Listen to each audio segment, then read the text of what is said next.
بەناوی خوای گەورە سڵاوتان لێبێت بەڕێزان 190 ساڵ تێپەڕ دەبێت بە سەردەچوونی یەکەمین ڕۆژنامەی کوردی بە ناوی کوردستان. ساڵیادی ڕۆژنامەگەری کوردی لە کاتێکدایە دۆخی ئازادی ڕۆژنامەگەری لە هەرێمی کوردستان لە پاشەکشێدایە. بە میواندارێک لە بەڕێزان لە ستودیۆی سەرەکی حەمید بەدرخان سکرتێری لیژنەی داکۆکی لە مافی ڕۆژنامەنووسان لە سندیکای ڕۆژنامەنووسان، هەروەها لە هەولێرە دکتۆر سادق سەرگەتی مامۆستای زانکۆ تاوتوی ئەم پرسە دەکەین. لە سەرەتادا راپۆرتێک دەبینین، دواتر لەگەڵ میوانەکانمان درێژە بەم پرسە دەدەین. 19 ساڵ تێپەڕ دەبێت بە سەردەرچوونی یەکەمین ڕۆژنامەی کوردستان و ئازادی ڕۆژنامەگەریش لە هەرێمی کوردستان لە پاشەکشەدایە. یادی 119 ساڵی ڕۆژنامەگەری کوردی لە کاتێکدا ئازادی میدیا لە هەرێمی کوردستان بەرەو پاشەکشە هەنگاو دەنێت و پێشێلکاریەکان بەرامبەر ڕۆژنامەنووسان بەردەوامن. لە هەرێمی کوردستان بۆ ڕێخستنی کاری ڕۆژنامەوانی چەند یاسایەکمان هەیە، لەوانە یاسای ڕۆژنامەگەری و یاسای بەدەستهێنانی مافی زانیاری. هەر یەک لەم یاسایانە ئەرک و مافی ڕۆژنامەنووسانیان دیاری کردووە، بەڵام هەردوو یاساکە لەلایەن حکوومەت و لایەنە پەیوەندیدارەکان جێبەجێ نەکراون. ئەو پێشێلکاریانەی بەرامبەر ڕۆژنامەنووسان ئەنجام دەدرێن لە هەرێمی کوردستان جۆراوجۆرن، وەک تیرۆرکردن، دەستگیرکردن، لێدان و هەڕەشە و پێنەدانی زانیاری. بەپێی ئاماری لایەنە پەیوەندیدارەکان لە ساڵی 2008ەوە تاوەکو ئێستا زیاتر لە 500 پێشێلکاری جۆراوجۆر بەرامبەر ڕۆژنامەنووسان ئەنجامدراون. لە ماوەی 10 ساڵی ڕابردووشدا 4 ڕۆژنامەنووس تیرۆرکراون کە بریتین لە سۆرانی مامەحەمە و سەردەش عوسمان و کاوە گەرمیانی و ویداد حوسێن. دۆسیەی هیچ کام لەم ڕۆژنامەنووسە تیرۆرکراوانەش یەکلا نەکراونەتەوە و بکوژەکانیان سزا نەدراون. یەکێک لە هۆکارە سەرەکیەکانی زیادبوونی پێشێلکاری دژ بە ڕۆژنامەنووسان لە هەرێمی کوردستان بەوە دەگەڕێتەوە کە ئەو کەسانەی توندوتیژی بەرامبەر ڕۆژنامەنووسان دەکەن سزا نەدراون. لەلایەکی ترەوە لە هەرێمی کوردستان جیاوازی دەکرێت لە پێدانی زانیاری بە ڕۆژنامەنووسان و دەستگاکانی ڕاگەیاندن. ئەو دەستگانەی سەر بە دەسەڵاتن زۆرترین زانیاریان پێدەدرێت، بەڵام ئەوانەی سەر بە حەز بە دەسەڵاتدارەکان نین ڕێگریان لێ دەکرێت. نوێترین نمونەش ڕێگریکردنە لە کەناڵی ئاسمانی پەیام لەلایەن هێز ئەمنیەکانی پارتی بۆ ڕووماڵکردنی ئۆپەراسیۆنی کۆنتڕۆڵکردنەوەی مووسڵ و جەنگی دژی داعش.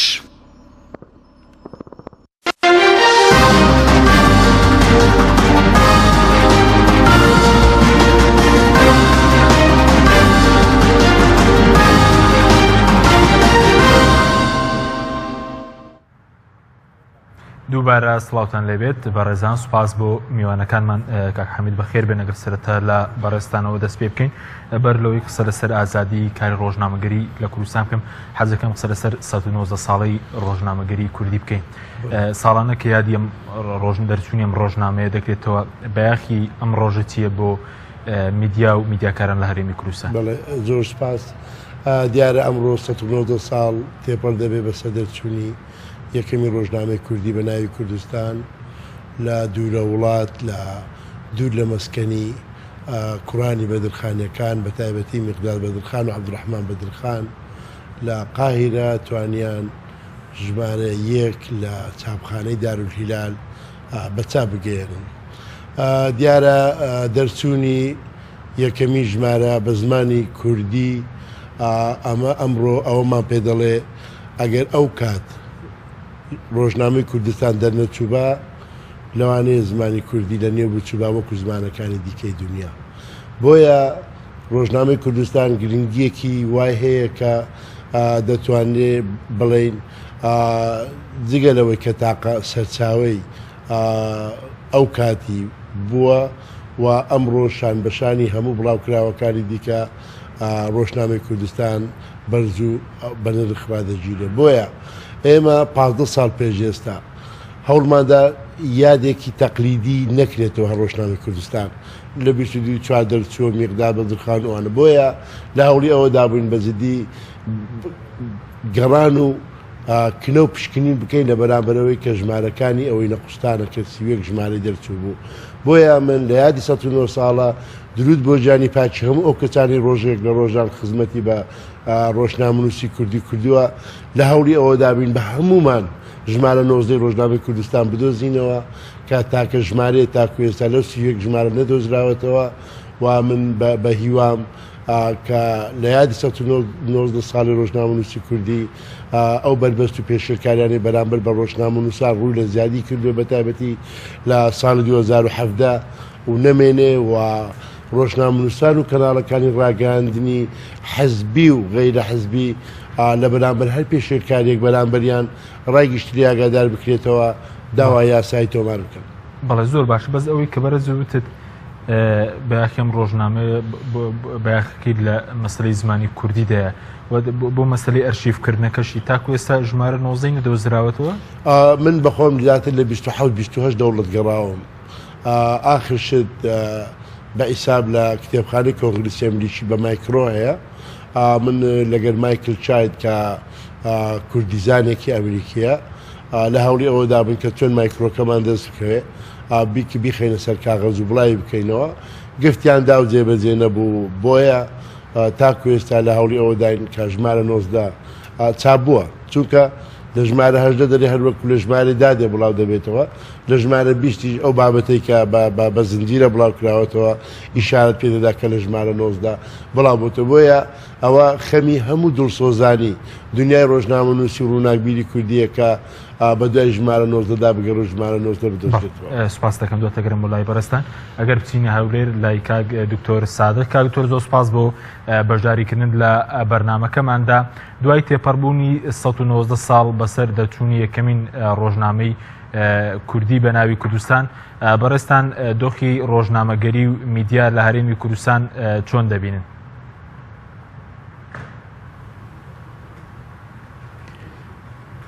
بە ناوی خوای بەخشندەی میهرەبان سەرەتا سڵاو و ڕێزم هەیە بۆ بەڕێزت و بۆ میوانە بەڕێزەکەت و هەروەها سڵاو و ڕێزم هەیە بۆ هەموو بینەرانی کەناڵی ئاسمانی پەیام. لە یادی 119 ساڵی ڕۆژنامەگەری کوردیدا پیرۆزبایی گەرم لە هەموو گەلی کوردەکەم لە هەر کوێیەکی ئەم دنیاە بن لەبەرەوەی دەرچوونی یەکەمین ڕۆژنامەی کوردی هەڵگری پەیامێکی ئاینی و نیشتیمانی و نەتەوەی زۆر بەرز بوو کە پەیامەکەی بۆ هەموو گەلی کورد بوو بۆیە پێویستە لەو ڕۆژەدا پیرۆزبایی لە هەموو گەلی کورد بکەین و هەروەها پیرۆزبایی لە ڕۆژنامە نووسانی هەرێمی کوردستانەکەم. ڕۆژنامەگەری لە جیهاندا لە هەموو کۆمەڵگەکاندا لە هەموو وڵاتەکاندا قۆناغ و هەنگاوی جۆرا و جۆری زۆری بینیوە هەڵکشان و داکشانی زۆری بینیوە و لە مێژووی دەرچوونی یەکەمین ڕۆژنامەوە 59 پێشزاین لەلایەن جۆلیۆ سێزەرەوە وەکو ڕۆژنامەی ئەکتادیۆرنا کە زمان حاڵی بڵێن ڕۆما بوو هەتاوەکو ئێستاکە لە زەمەنی دیجیتال میدیا و میدیای ئەلکترۆنی و مەڵتیمیدیاین ڕاگەیاندن کۆمەڵێک وەرچەرخانی زۆر گرنگی بەخۆوە بینیوە بە هەمان شێوە میدیای کوردیش لە سەرەتای دەرچوونیەوە وەکو ڕۆژنامەی کوردستان لە ساڵی 1998ەوە لە هەموو پارچەکانی کوردستان و بە تایبەتی لە باشووری کوردستان تا ئەمڕۆ هەڵکشان و داکشانی زۆری بەخۆوە بینیوە. ئەگەر ئێمە ئەمڕۆ ئاوڕێک لە میدیای کوردی بدەینەوە بەڕاستی پێویستە لە چەند ڕەهەند و ڕوویەکەوە ئێمە ئاماژەی پێ بکەین. یەکێک لەو ڕوانە ڕەهەندی چەندایەتیە واتە ڕاگەاندنی کوردی لە ڕووی چەندایەتیەوە.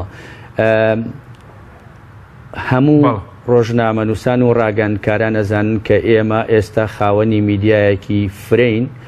چ لە ڕووی میدیای نووسرا و یان بیستا و یان بینراوە بەڵام ئایا پرسێکە ئەوەیە ئێمە بە ئەندازەی چەندایەتی میدیای کوردی و بە ئەندازەی فراوانبوونی ئاسۆیی و پانتایی ئاسۆیی میدیای کوردی ئایا میدیای کوردی هەڵکشانی ستونی بەخۆیەوە بینیوە واتە لە ڕووی چۆنایەتیە و هەڵکشانی بەخۆ بینیوە کە بێگومان هەموو ئاماژەکان و توێژینەوەکان ئاماژە بۆکەن ئەو دوو فراوانبوونە هاو ئاس نەبوون. لە ڕووی دۆخی ڕۆژنامەگەریشەوە واتە لە ڕووی دۆخی کارکردی ڕۆژنامەگەریەوە دوو ئاراستەمان هەیە. یەکێک ئاراستەی کارکردی ڕاگەیاندن و ڕاگەاندکاران و ڕۆژنامە نووسان یەکێک ئاراستەی چۆنیەتی مامەڵەی لایەنە پەیوەندیدارەکان لەگەڵ ئەم میدیایە کە بەرکەوتەیەکی زۆر نەرێنی و خراپیان هەبووە لە ساڵانی ڕابردووە تا ئەندازەیەکە بە شێوەیەک لە شێوەکان ئەکرێ بوترێت کە میدیای کوردی هەم خودی میدیای کوردی ئێستا خاوەنی پەیامێکی یەکگرتووی نیشتیمانی و نەتەوەی نییە و هەمیش ئەتوانین لەلایەکی ترەوە بڵین زەمینەیەکی بڵین ئەکادمی و زانستی یان شێوازی کارکردن یان ئەوەی لە راپۆرتەکانتان باس کرابوو کە لە ڕووی پێدانی زانیاری و لە ڕووی چۆنێتی گەیشتن بە سەرچاوی زانیاریەکان لە ئاستەکانیەکە دڵخۆشکەر بێ بۆ میدیاکاران و ڕاگەیاندنکاران. زۆر باشە بەس کاک دکتۆر بە بۆ چوونی بەڕێستان دوای 1990 ساڵ ئێستا لە هەرێمی کوردستان میدیای پرۆفشناڵی ئەکادمی و ڕۆژنامەنووسی ئەکادیمان کەمە وەکو کورد؟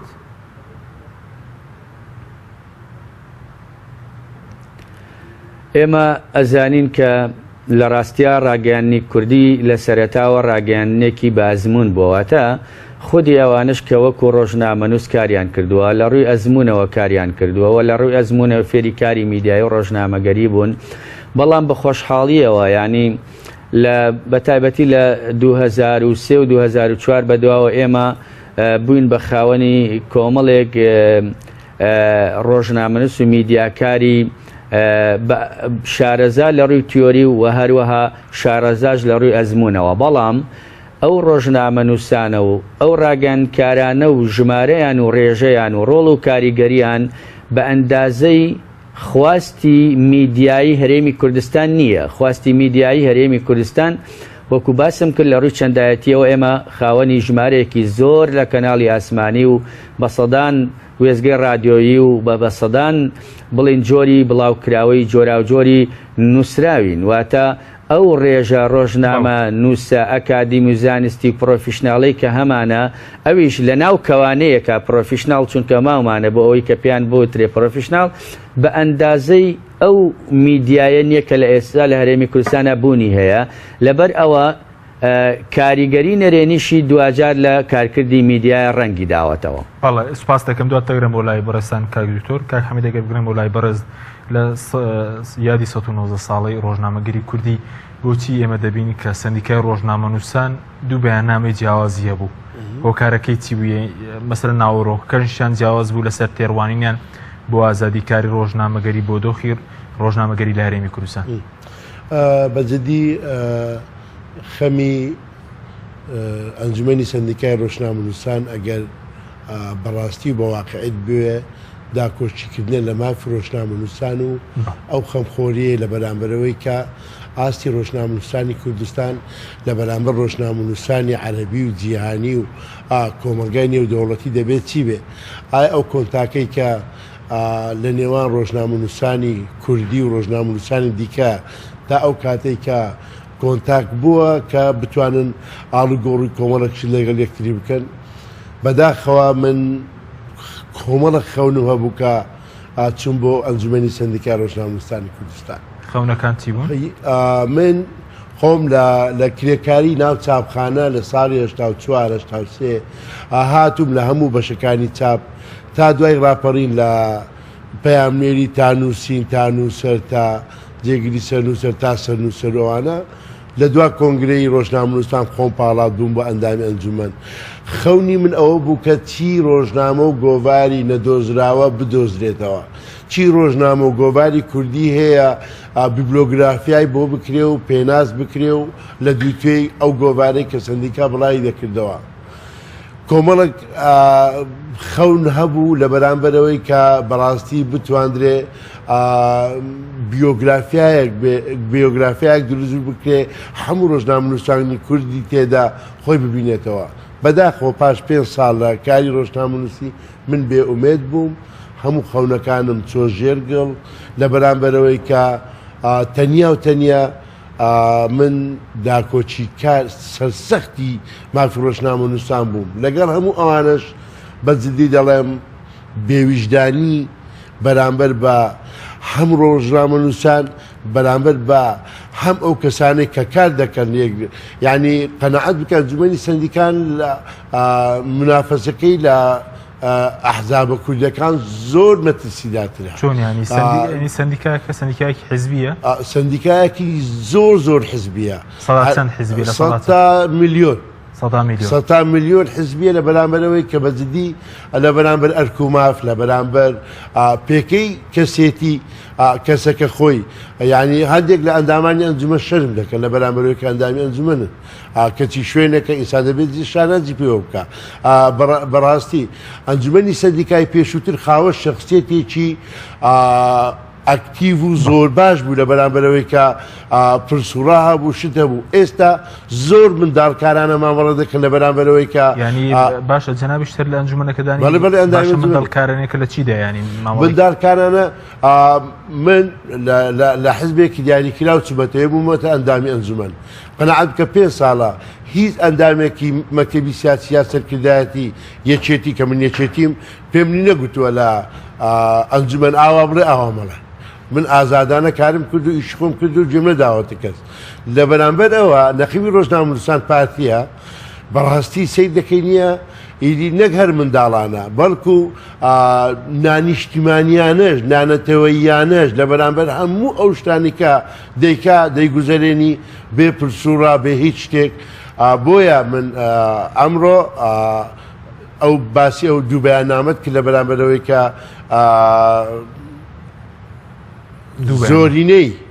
زۆرینەی ئەندامانی ئەنجومەن لەگەڵ بەیاننامەی ئەوەی پاشی ئەو بڵێن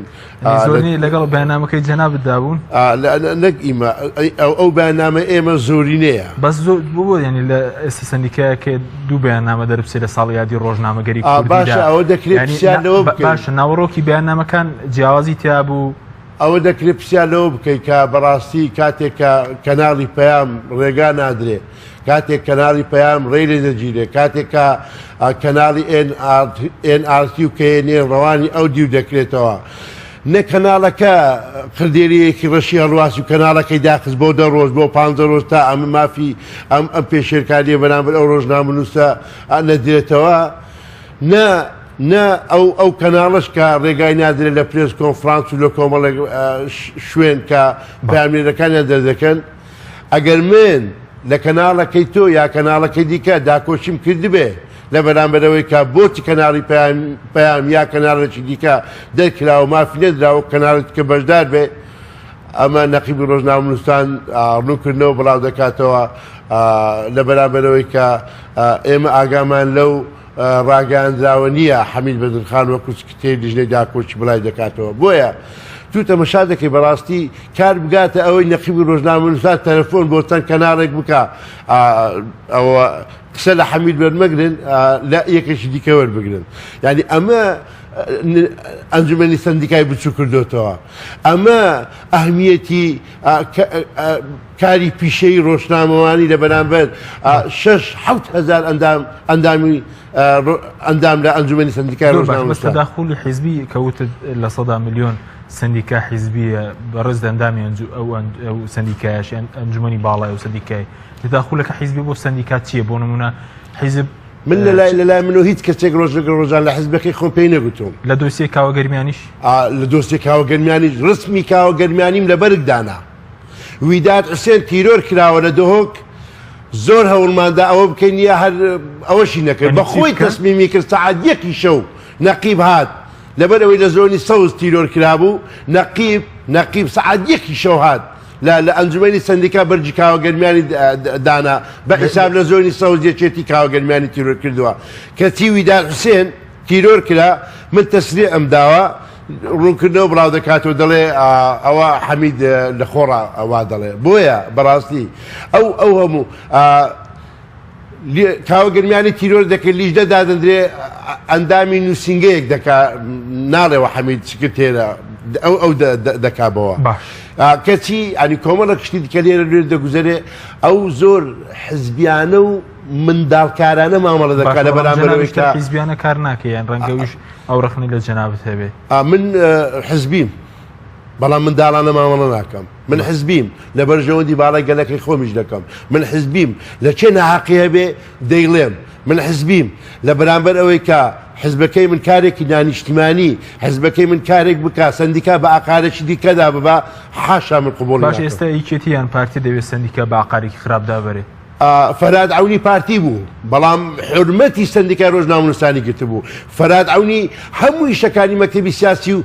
کاک مەسعودی جێبەجێ دەکرد هەرچی بویست بە پارتی لەبۆ جێبەجێ دەکرد بەڵام بە سنگەوە دەیکرد بە حرمەتەوە دەیکرد بە مشاوەرەوە دەیکرد یعنی شتی منداڵانەی دەکرد باشە بەس ئێستا هەردووتان هەروانە پارتیوێکی فەرکاتیا دووکیان ناوێ سندیکا کە تەداخولی تیا بکەن و هەیمەنی بەسەردا ئەمن وەکو خۆم بە ئەمانەتەوە دەڵێم 5 ساڵە یەکێتی نیشتمانی هیچ کەسێکان بەمنی نەگوتەوە ئاوا بکەوا مەکە باشە سپاس دەبڵاتە گەرم وڵای بەڕێز کاک دکتۆر ئەگەر بگەرم وڵای بەڕێستان سەبارەت بە مەسەلەیەکی لەو پرسانی کە ئێستا زۆر بەیاکی بدە مەسەلەی ئازادی ڕۆژنامەگەری لە کوردستان بەڕێستان خوێندەوەتان چییە بۆ ئازادی ڕۆژنامەگەری لە کوردستان یاخود پەیوەندی ئازادی ڕۆژنامەگەری و جۆری سیستەمی حکومڕانیش چییە لە کوردستان؟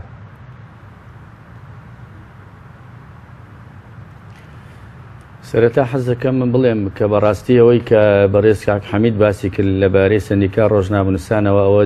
زۆر جێی نیگەرانیە و ئەوە بەڕاستی خاڵێکی ڕەشە لە بواری ڕۆژنامەگەری کوردیە کاتێک سەندیکایەکە بێ بۆ پارێزەران هەموو ڕووی تێەکەن سندیکایەکە بێ بۆ کرێکەران هەموو ڕووی تێەکەن بەڵام سندیکای ڕۆژنامەنووسانی کوردستان وای لێ هاتووە کە ڕۆژنامەنووسان ناتوان ڕووی تێبکەن یان بەواتایەکی تر ناتوانێت داکۆکی لە مافەکانیان بکە. ئێستا لە هەرێمی کوردستان ئێمە خاوەنی ژمارەیەکی زۆر لە میدیاین بە هەموو جۆرەکانیەوە و ئەوەی کە بتوانێ وەکو یاسا ڕۆژنامەگەری ئەتوانێ ڕۆژنامە دەرکا و ئەتوانێت کەناڵی هەبێ و ئەتوانێ هەموو جۆرە ئامڕازەکانی ڕاگەانی هەبێ. لێرەدا یەک شت زۆر گرنگە یەکێک لەوانەی کە پەیوەندی بریتە لە پەیوەندی نێوان دەسەڵات و بڵین ڕاگەیاندن یان پەیوەندی نێوان ڕۆژنامەنووسان و سیاسیەکان. ئەم دوو بابەتە بابەتگەلێکن کە پێویستە قسەی زۆریان لەسەر بکرێت چونکە ئێستا لە هەموو دنیا بە درێژایی مێژووی ڕاگەیاندنیش لە کارکردی میدیا لە هەموو کۆمەڵگە جیاوازەکان لە هەموو وڵاتە جیاوازەکانیان ئیشیان لەسەر دوو تەوەرەی زۆر جیاواز کردووە وەزانەکان زۆر قسەیان لەسەر ئەوە کردووە کە ئایا پەیوەندی نێوان سیاسیەکان و ڕۆژنامەنووسەکان یان ڕاگەیاندن بەوە تا فراوانەکەی لەگەڵ بڵێن دەسەڵاتە چییە؟ لە هەرێمی کوردستان ئەوەی کە پەیوەندی نێوان سیاسیەکان و بڵێن ڕۆژنامەنووسانە پەیوەندیەکی چەند جەمسەر و چەند ڕەهەندی فراوانە واتە سیاسیەکان لە هەرێمی کوردستان بە یەک مەسافە لە ڕۆژنامەنووسەکانەوە دوور نین و بە یەک مەسافە ڕێیان پێنادەن بگەن بە سەرچاوەی زانیاریەکان و بە یەک مەسافە زەمینەیان بۆ ناڕەخسێنن بۆ کار و چالاکیەکانیان ئەمە کە خاڵێکی زۆر نەرێنی پەیوەندی نێوان سیاسیەکان و هەروەها ڕۆژنامەنووسەکانە لە هەرێمی کوردستان کە خۆی ئەبێ پێچەوانەکەی ڕازبێ واتە دەسەڵاتی سیاسی بڵێن سیاسیەکان لە هەر کۆمەڵگەیەکدا لە هەر حکوومەتێکدا پێویستە دووریان لە ڕۆژنامەنووسەکانەوە بەبێ ڕەچاوکردنی جۆری میدیاکە و پاشخانی میدیاکە و ئاجێندەی میدیاکە شێوازی کارکردنی میدیاکە وەکو یەک بێ واتە ڕێگە واتە ڕێگە بەخۆی نەداکە میدیایەک بێنێتە پێشەوە پاڵ بە میدیایەکی ترەوە بنێ زانیاری بە میدیایەک بدا ڕێ لە زانیاری لە میدیایەکی تر بگرێ لە وڵاتە بڵێن شارستانیەتەکانە لە دەسەڵاتە شارستانیەتەکانە ئەندازە و ڕادەی گەیشتنی ڕاگەیاندن بە سەرچاوەکانی زانیاری بۆ هەر هەمویان دەستەبەرە ئەو میدیایەی کە ناتوانێت بگا بە سەرچاوی زانیاری یان لاوازی ڕۆژنامەنووسەکانیەتی یان لاوازیەتی لە چۆنیەتی لە ڕووی تەکنۆلۆژیا بەگەشتنی سەرچاوی زانیاری نەک پێچەوانەکەی واتە ڕێگری لێ بکرێ ئەمە لەلایەکی ترەوە ئەوەی کە من پێگەیشتوم تەنانەت لە ئاستی دکتۆراشا پەیوەندی نێوان ڕاگەیاندن و دەسەڵاتی سیاسی لە هەرێمی کوردستان دەچێتە چوارچەوەی تیۆریەکەوە کە ئەم تیۆریە لە ڕاستیا من خۆم ئەو تیۆریەم داناوە کە پێوترێت تیۆری دیموکراتیزەکراو ئەم تیۆریە تایبەتە بە وڵاتان و کۆمەڵگەکانی پاش دیکتاتۆریەت واتە پاش دیکتاتۆریەت کۆمەڵگەیەک دروستە بێ کۆمەڵگەیەکی ناجێگیرە لە ڕووی سیاسیەوە لە ڕووی ئابووریەوە لە ڕووی کۆمەڵایەتیەوە میدیا چۆن مامەڵە ئەکا لەگەڵ دەسەڵاتی سیاسیە ئەم تیۆریدا بە دیموکراتیزەکراوە تایبەتمەندیەکانی چین یەکەم تایبەتمەندی ئەوەیە کە میدیا لە ڕووی پرۆفیشناڵیەوە لە هەستێکی نزمایە لەبەرەوەی کە هەلتەخساوە بە پێی پرۆفیشناڵ بکرێت. دوو دەستەوەردانی دەسەڵات لە ناو میدیایە لە هەموو ئاستەکانە بوونی دەسەڵاتی سیاسی ڕەنگی دەنگی بڕیارەکانی وەتا هەمووی لە یاتەوە. و هەروەها یەکێکی تر لە تایبەتمەندیەکانە بریتە لەوەی کە میدیای جەماوەری میدیایەکی فرەڕەهەندە و فرەیە و بەرەو کرانەوەی زیاتریش ئەڕوا. کەواتە ئەگەر ئێمە من بۆیە ئەوە ئەڵێم کە لە ڕووی ئەکادیمی زانستیەوە باس لە بابەتەکە بکەین نەک لە ڕوویەکی بڵێن تەقلیدی و کۆنەوە. کەواتە لە میدیای هەرێمی کوردستان لە تیۆری دیموکراتیزەکرا و ئەکرێ هەنگاو بنێ بۆ ئەوەی کە ئەو دەستێوەردانە لە هەموو ئاستەکانی میدیا نەمێنێ، پرۆفیشناڵی ڕاگەیاندن هەڵکشانێکی زۆر بەخۆوە ببینێ، چ لە ڕووی نێرەرەوە، چ لە ڕووی وەرگرەوە، چ لە ڕووی تەکنۆلۆژیاوە، چ لە ڕووی ئاراستەکردنی وەرگرەوە، چونکە ئێستا وەرگرێکی تەقلیدی کۆن نییە، ئێستا وەرگرێکی ڕەخنەگرە، وەرگرێکە ئەتوانێت دەستی بگا بە سەرچاوی زانیاری، وەرگرێکی چاوکراوەیە، وەرگرێکە هەڵوێست وەرەگرێەوە تا دوایی کۆمەڵە سیفاتی تر. چۆن ئەم میدیای هەڵکشان بخۆ ببینێ. بەڵام لە کۆی گشتی بابەتەکەیە ئەتوانم بڵێم میدیا لە ڕووی بوونەوە وجودی هەیە و بوونی هەیە، بەڵام لە ڕووی ئەوەی کە بە شێوەیەکی یەکسان زەمینەی بۆ بەڕەخسێ کە بتوانێ ئەرکی خۆی و چالاکیەکانی خۆی جێبەجێ بکە بەداخەوە ئەوەی بۆ نەڕەخسا. بەڵێ سپاس دەکەین کاکتۆر. بەڵێ بینەرانی بەڕێز ناوبڕێکی کورتمان هەیە، دوای ناوبڕەکە دەگەڕێنە وڵاتان لەگەڵ مامێنەوە. ئەمڕۆ با سپۆنسەری کۆمپانیای ئەسێ بۆ بازرگانی مۆبایل شیری ئەڵتونسا.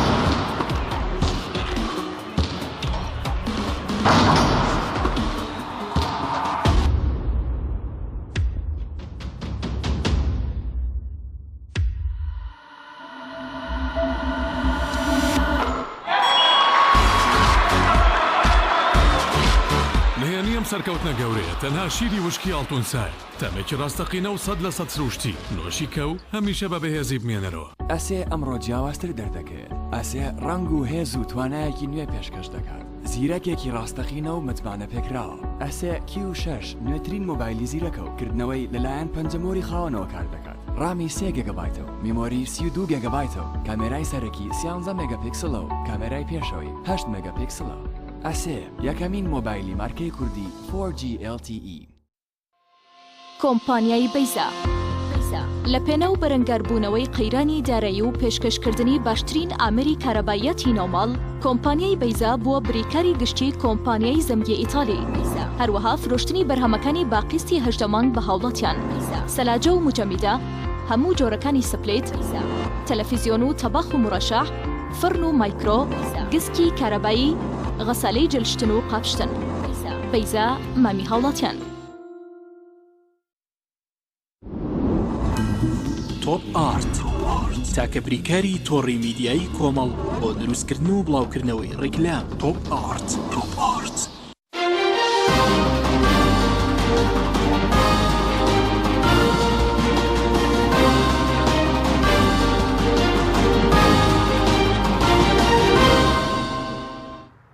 دووبارە سڵاوتان لەبێت بەڕێزان. کاک حەمید ئەگەر بگەڕێم بۆ لای بەڕێز سەباربەوەی کە پێشتر بەڕێز وتە سەندیکایە کە سەندیکایەکی حەزیبیە، بەڵام ئەگەرم سەندیکایە کە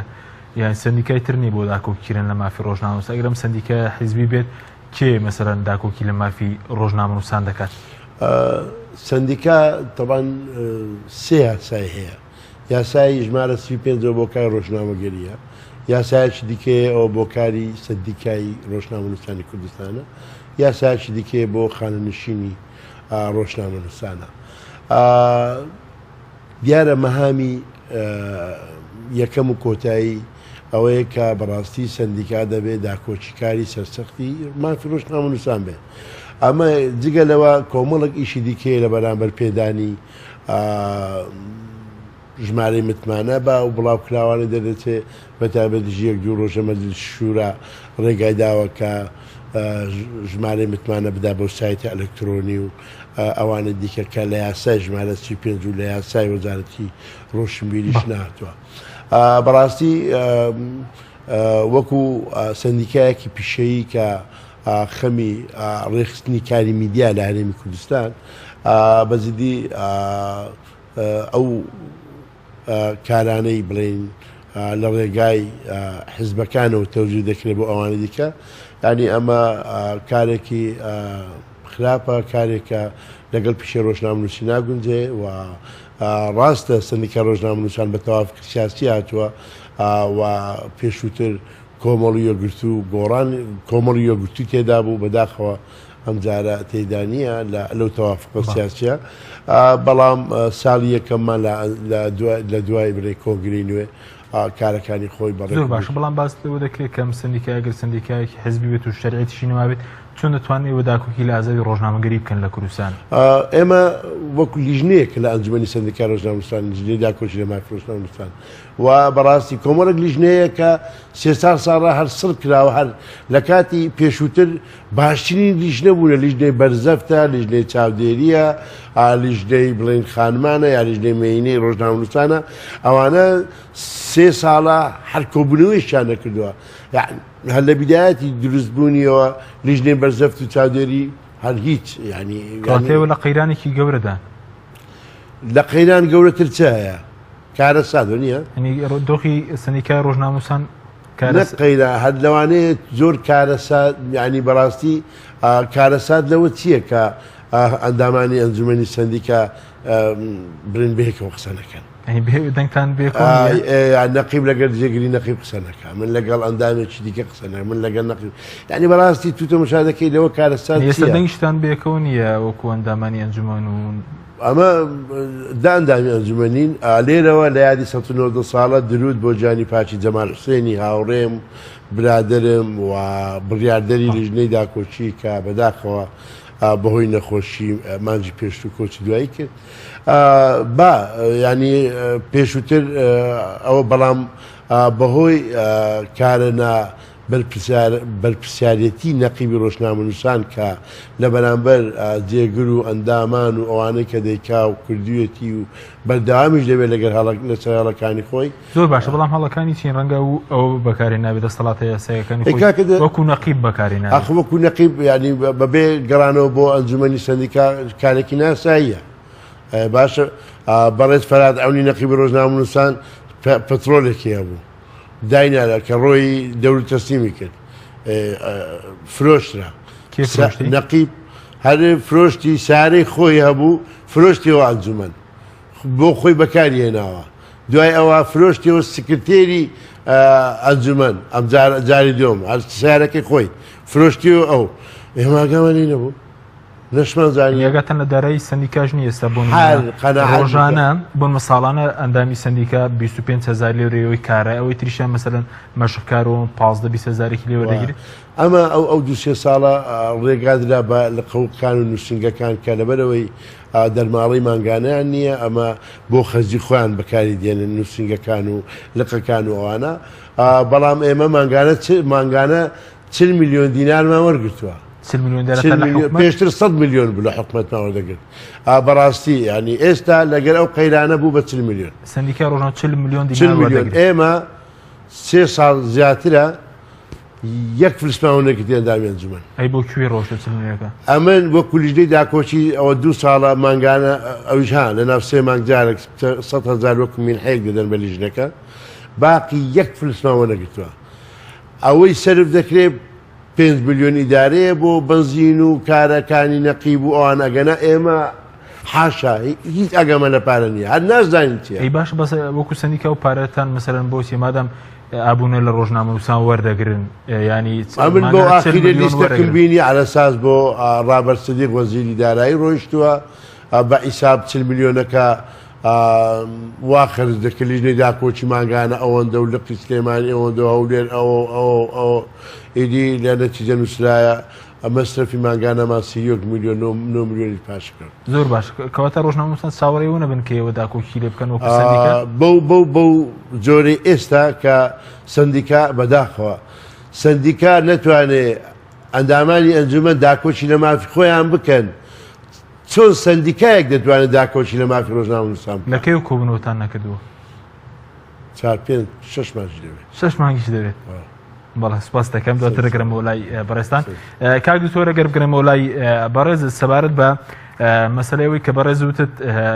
باست لە پەیوەندی نێوان میدیا و دەسەڵات کردووە مەسەلەی پێدانی مەسەلەی ئازادی ڕۆژنامەگەری و زانیاری لە مەسەڵە ئەسلەکە دەوێت پەیوەندی نێوان میدیا و دەسەڵات جۆرە پەیوەندیەک بێت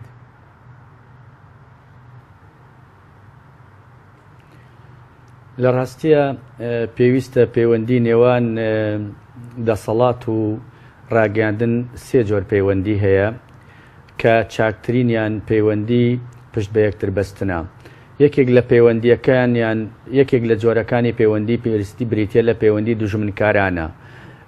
ئەم پەیوەندیە ئاماژە بۆ کاکە سیاسیەکان و بڵێن میدیاکارەکان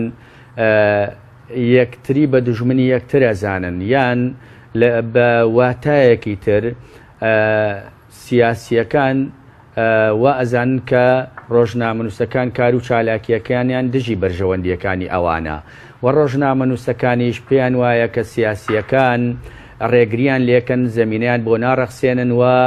ناهێڵن بگەن بەسەر چاوەکانی زانیاری ئەم جۆرە پەیوەندیە لە نێوان دەسەڵاتە شمولی و تۆتالیتاریەکانیا هەیەواتە ئەو دەسەڵاتانەی کە بڵێن بۆ نمونە میدیایان قۆرخ کردووە بە شێوەیەکی ڕەها کە نایاڵن ڕۆژنامەنووسەکان بە شێوەیەکی ئازاد مارەسەی کاری خۆیان بکەن یەکێکی تر لە جۆرەکانی پەیوەندی بریتە لە پەیوەندی کۆمەڵایەتی واتە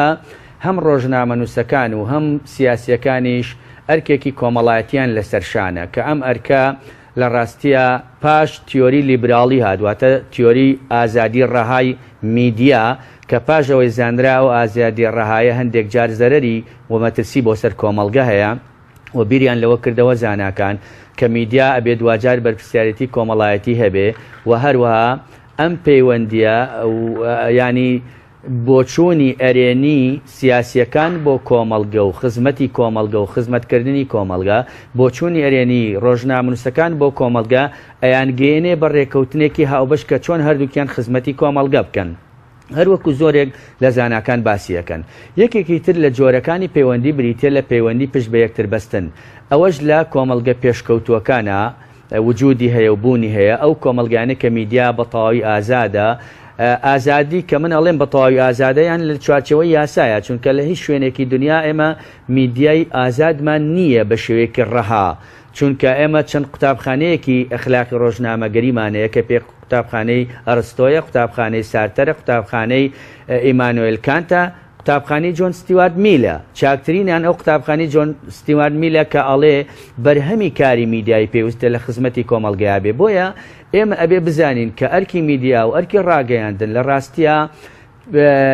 کاتێک کە ئازاد بێ تەنها بۆ خزمەتی کۆمەڵگەی ئەم جۆرە پەیوەندیە کە پێوترێ پەیوەندی پشت بە یەکتر بەستن لە کۆمەڵگە پێشکەوتووەدا چاکترین پەیوەندیە بەڵام بەداخەوە لە هەرێمی کوردستان ئێمە هێشتا نەمانتوانیوە هەنگاوی دووەم و سێم بنین لە هەنگاوی یەکەمە بۆ هەندێک لە میدیاکاران جیاوازە لەوانەیە سیاسیەک بۆ نمونە سیاسی بۆ نمونە بەرپرسی حیزبێکی دیاریکراو بۆ میدیاکارەکانی خۆی لە چوارچەوەی تیۆری پشت بە یەکتر بەستنا کار بکە بەڵام بۆ میدیاکارێکی کەناڵێکی تر لە چوارچەوەی میدیای دژمنکارانەیە کار بکە ئەمە لە هیچ شوێنێکی دنیا بوونی نییە واتە ئەم جۆرە کارکردنەی میدیا زۆر خراپە بە هەمان شێوە بەرپرسێکی سیاسی تر بۆ ژمارەیەک لە ڕۆژنامەکارەکان و ڕاگەاندن کارەکان و ئامرازەکانی ڕاگەاندن دەرگا واڵاکا بگەن بە سەرچاوی زانیاری و زانیاریانەیەتێ بەڵام دەرگا لەس دەرگا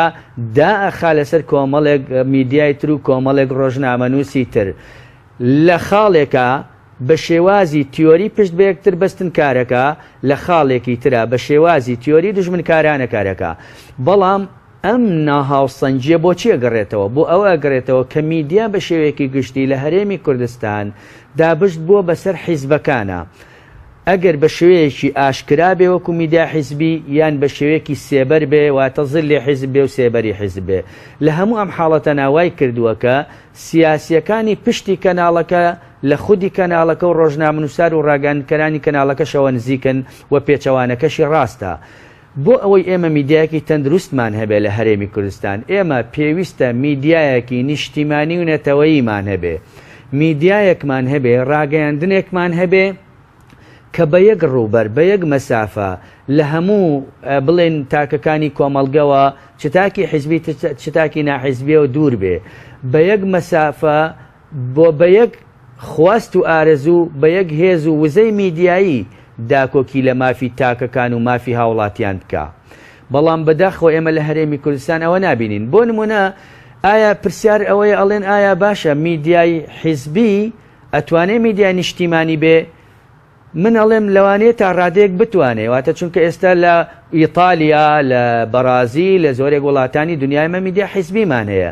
بەڵام ئەو میدیا حیزبیە پەیامێکی نیشتیمانی هەیە کاتێک کە سەرۆکێکی بەرازیل میدیای حیزبی هەیە هەڵەیەکەکە خودی میدیا حیزبەکەی یەکەم کەس یەکەم دەنگ ئەبێ کە ڕائەپەڕێ و جەماوەریێنێتە سەر شەقام و دژی ڕائەپەڕێ لە ئیتالیا بە هەمان شێوە لە وڵاتانی تریش بە هەمان شێوە کەواتە ئەکرێ میدیا هەبێ و بەڵام ئەو میدیا پێویستە دەنگ و ڕەنگێ متاکانی کۆمەڵگە بێت بەڵای سوپاس دەکەم کاک دکتۆر حەمیدە بگەڕێمەوە لای بەڕەستان سەبارەت بە دۆخی ئازادی ڕۆژنامەگەری ئێوە پێتان وایە ساڵ بە ساڵ دۆخەکە بەرەو پاشەخشێ دەڕوا کە بەرەو پاشەخش دەڕەوە و کارەکەی چییە؟ ئێمە هەموو جار لە کاتی ڕاگەاندنی راپۆرتی شەژماگەی لیژنەی داکۆچی بۆ ڕای گشتی بڵاو دەکەینەوە هیوا خواست بووین کە ساڵی دادێ یا راپۆرتی دادێ دوا پێشێرکاری بێ بەرامبەر بە مافی ڕۆژنامەنووسان دوا سوکایەتی و هەڕەشە بێ بەرامبەر بە ڕۆژنامەنووسان دوا کارە سات بێ بەرامبەر بە تیرۆکردنی ڕۆژنامەنووسان بەڵام سیر دەکەی ڕوو لە زیادبوون و زیادبوون و زیادبوون و زیادبوون کارەکەی چییە؟ ئەمە بەیاسا من زۆر جار گوتومە هەرێکێک پێشەکاری بەرامبەر کرد دەتوانین داوای یاسایە بەڵام ئەگەر یاسا بەرقەرار بێ ئەگەر یاسا بێ ئەگەر یاسا حکمی خۆی بکە لە بەرامبەر من و زۆر باش بەس یاسای ڕۆژنامەگەری و یاسای بەرەسێنانی مافی زانیاری کە دوو یاسای گرنگن بۆ ڕخستنی بۆ ڕۆژنامەگەری جێبەجێ نەکراون لە کوچە ئەوەی زانیاری هیچ جێبەجێ نەکراوە هیچی جێبەجێ نەکراوە هیچ جێبەجێ نەکراوە ئەوەی یاسای ژمارە 35 کاری ڕۆژنامەگەریش بە میزاجی دادوەرەکەیە بەڕاستی هەندێکەیە جێبەجێ دەکاوانشە جێبەجێ ناکا هەر وەک چۆن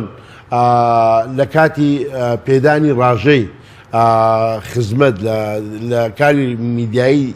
دەیباتەوە بۆ فەرمانگەکەی خۆی لە هەندێک شار تەرفی و علاوە هەموو شتێکی بۆ ئیساب کراوە لە هەندێک شاری دیکە تەنیا وەکو خزمەت ئیسابی کرد علاوە و تەرفیعی بۆ نەکراوە یعنی ستێپی موچەکەی نەچۆتە سەرەوە ئەو شتانە بۆیە یعنی تەمەشا دەکەی ئازادی ڕۆژنامەنووسی ئەمڕۆ یعنی بەڕاستی ڕووی لە زیادی کردووە پێشێرکاریەکان بەری پێناگیرێ ئەوەی پێشەرکاریش دەکەوەکو بەرزەچیبانە بۆی وە دەکرێت بڵین هەرێمی کوردستان بۆتە ژینگەیەکی ئارام بۆ هەموو ئەو کەسانێک کە مافی ڕۆژنامەنووس پێشێل دەکەن هەڕەشە لە ڕۆژنامەنووس یعنی ژینگەیەکی ئارامە بۆ ژینگەیەکی ئارام بۆ پێشێرکردن بەرامبەر بە ڕۆژنامەنووسان ژینگەیەکی چۆنە بۆ ڕۆژنامەنووسان خۆیان بۆ ئەوان بۆ ڕۆژنامەنووسان بوویتە ژینگەیەکی ئارام بۆ ئەوانەی کە مافی ڕۆژنامەنووسی پێشێل دەکەن بۆ ڕۆژنامەنووس بۆتە ژینگەیەکی جەهەنەم بۆتە تاریکستان بۆ ڕۆژنامەنووسان بۆتە شوێنێکە مانای ژیانی تێدانی باشە تاریستانەکەی لێت چییە بۆ نمونە تاریکستانەوەیە کە ڕۆژنامەنووس ئازاد نەبێ کارێکی ڕۆژنامەنووسی باش نەکا زانیاریەکان نەگوازێتەوە وەکو خۆی بە فلان کەناڵ نەڵێتەوە ڕیکلامی ئەکسپایری گۆشت مەکە کۆمەلگانە خۆش دەکەوێت کاتێک لە تووتێی راپۆرتێکە یا لە تۆڕە کۆمەڵاتێکە بڵاو دەکرێتەوە ئەو کەسە هەڕەشەی لێ دەکرێت یان لە بەرامبەر کەمپین یان گرتبوونەوەیەک و ناڕەزایەتێک بەرامبەر شتێک ئەو کەسە چی دەکەی پاش سعاتێ با دو سعات بە تەلیفۆنیا لە ڕێگای کۆمەڵ زۆر باشە بەرەز سکرتێری لیژنەی داکۆکردن لە مافی ڕۆژنامەنووسان ئەو ڕۆژنامەنووسانی کە تیرۆر کراون لە ماوەی ڕابردوو دەکرد 2010 خۆتانزان 4 ڕۆژنامەنووس تیرۆر کراوە بۆچی بۆ کوژەکانیان دیار نییە باشە پرسیارەکەی بۆی دەڵێم هەرێمی کوردستان بۆ ڕۆژنامەنووس بوویتە جەهەنەم تاریکستان لەبەرەوەی تا ئێستا دۆسەکانیان یەکلای نەکراوەتەوە وە کەس نازانێ چێیە و ئەو دەستەی لە پشتیەوە چێیە یعنی تو سەی دەکەی لە زۆنی سەوزە لە زۆنی زەردە تو تەمەشا دەکەی دیارە تاوای لێ هات بەڕاستی ڕۆژنامەنووس گورگ بیخوا ڕۆژنامەنووس ورس بیخوا ڕۆژنامەنووس پڵنگ پەلاماری بە ئەو دەبێت تو تەمەشا دەکەی ژینگەکە ئارامە بۆ ئەو کەسانەی کە مافی ڕۆژنامەنووس پێشێر دەکەن وە تاریکستانە لە بەرامبەر ئەوەی کە ڕۆژنامەنووسەکەی تێدا دەچێت. بەڵێ زۆر سوپاس بۆ بەڕێز حەمید بەدەرخان سکرتێری لیژنەی داکۆکی لە مافی ڕۆژنامەنووسان لە سەندیکای ڕۆژنامەنووسان کە لە ستۆری سەرەکی لەگەڵ مابووی هەروە زۆر سوپاس بۆ بەڕێز دکتۆر سادق سەگەتی مامۆستای ڕاگەاندن کە لە هەولێرەوە لەگەڵ مابووی سوپاس بۆ بینەرانی بەڕێز سوپاس بۆ ئەوکارم تا بەرنامەی